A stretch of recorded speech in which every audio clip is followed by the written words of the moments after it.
بسم اللہ الرحمن الرحیم۔ قرآن مجید سورہ مبارکہ یوسف۔ لوگ کہتے ہیں قرآن سے ماتم دکھاؤ۔ آپ لوگ تھکے ہوئے تو نہیں بیٹھے نا؟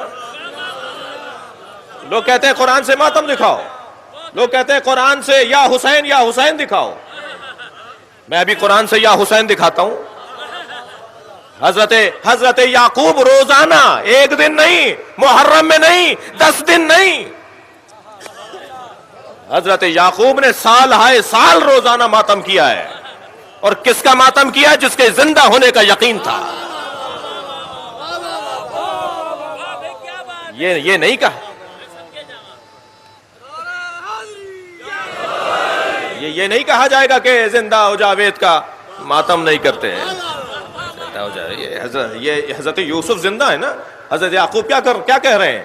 حضرت یعقوب روزانہ ایک ہاتھ زانو پر مارتے تھے، ایک ہاتھ سینے پر مارتے تھے، ایک ہاتھ سر پر مارتے تھے، اور سر پر، زانو پر اور سینے پر ہاتھ مارتے ہوئے کہتے تھے یا اسفا علی یوسفا، جسے آپ یا حسین بولتے ہیں۔ قرآن کی آیت سنا رہا ہوں نا میں آپ کو۔ یا اسفا علی یوسفا، یا اسفا علی یوسفا، اے ہائے میرے یوسف، ہائے میرے یوسف، یا یوسف، یا یوسف۔ کون؟ جو ابھی زندہ ہیں، جن کے زندہ ہونے کا یقین ہے۔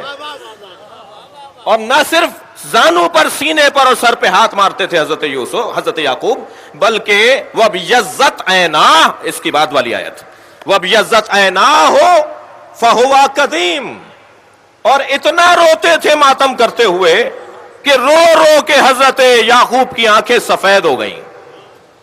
اور قرآن کیا کہہ رہا ہے؟ فَهُوَ قَدِيمٌ۔ اور یعقوب صرف کاظم نہیں تھے، قزیم تھے۔ اور فرمائیں گے بھائی تھوڑی دقت بڑھائی ہے اپنی جی۔ ایک ہوتا ہے صابر، ایک ہوتا ہے صابر، ایک ہوتا ہے کاظم۔ صابر اور کاظم میں فرق ہے۔ کاظم برداشت کرنے والے کو کہتے ہیں، اور کاظم میں بھی انتہائی برداشت جب آ جائے تو اسے قزیم کہتے ہیں۔ جیسے عالم اور علیم جی، جیسے شاہد اور شہید، جیسے ناصر اور نصیر جی، ایسے ہی کاظم اور قزیم۔ کاظم اسے کہتے ہیں کہ جو انتہائی برداشت رکھتا ہو۔ اب یہاں رو رہے ہیں، ماتم کر رہے ہیں، سینے پہ ہاتھ مار رہے ہیں حضرت یعقوب۔ قرآن کہہ رہا ہے کہ یہ سب سے زیادہ برداشت رکھتے تھے۔ کیا مطلب ہے اس کا؟ ذرا آپ کی توجہ چاہوں گا۔ یہ کیا کہہ رہا ہے اللہ؟ کیا بتانا چاہ رہا ہے؟ کیا مطلب ہے اس آیہ کریمہ کا کہ حضرت یعقوب سینے پہ، زانو پہ، سر پہ ہاتھ مارتے ہوئے یا اسفا علی یوسفا، یا اسفا علی یوسفا کا نوحہ بلند کرتے تھے اور آنکھوں سے آنسو گراتے تھے، اور اتنے آنسو بہائے کہ آنکھیں سفید پڑ گئیں۔ اور قرآن کہہ رہا ہے فہو قدیم، اور یہ بہت زیادہ برداشت کرنے والے تھے۔ صرف ایک ہی بات تو سامنے آتی ہے، صفحہ تاریخ کو پلٹ کر دیکھیے، جنہوں نے یعقوب کے بیٹے حضرت یوسف کو کنویں میں ڈالا تھا، وہ سامنے نہ تھے، تب بھی ماتم کرتے تھے اور برداشت کرتے تھے۔ بھائی غور کریں، بہت واضح پیغام ہے قرآن مجید کا کہ عزاداروں کو کیسے زندگی گزارنی ہے۔ خبردار خبردار، جنہوں نے اہل بیت پہ ظلم کیا وہ سامنے آ جائیں یا ان کے چاہنے والے سامنے آ جائیں، تم اپنے ماتم سے ہاتھ نہ اٹھانا۔ برداشت کرو، ان سے ملاقاتیں کرو، ان سے دوستیاں رکھو، ان سے آنا جانا رکھو، ان کے ساتھ کھاؤ پیو۔ بھائی اور کتنا پیغام واضح ہوگا؟ قرآن ہمارے لیے رہنما ہے یا نہیں ہے؟ قرآن کہہ رہا ہے کہ یہ ماتم بھی کرتے تھے، روتے بھی تھے، فہو قدیم، اور برداشت بھی کرتے تھے۔ کس بات کو برداشت کرتے تھے؟ ان بیٹوں کو روزانہ دیکھتے تھے جنہوں نے حضرت یوسف کو کنویں میں ڈالا تھا، مگر اپنے بیٹوں کو اپنے گھر سے نہیں نکالا۔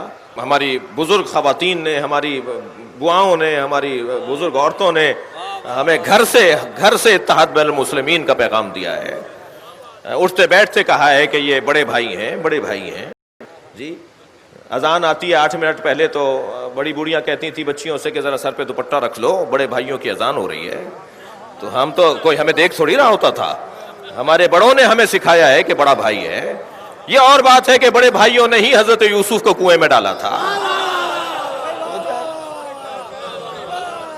صلوات پڑھ لیں ذرا محمد و آل محمد۔ اگر آپ ہمارے لیٹسٹ ویڈیوز کے بارے میں جاننا چاہتے ہیں تو ہمارے چینل کو سبسکرائب کریں اور بیل آئیکن کو پریس کریں۔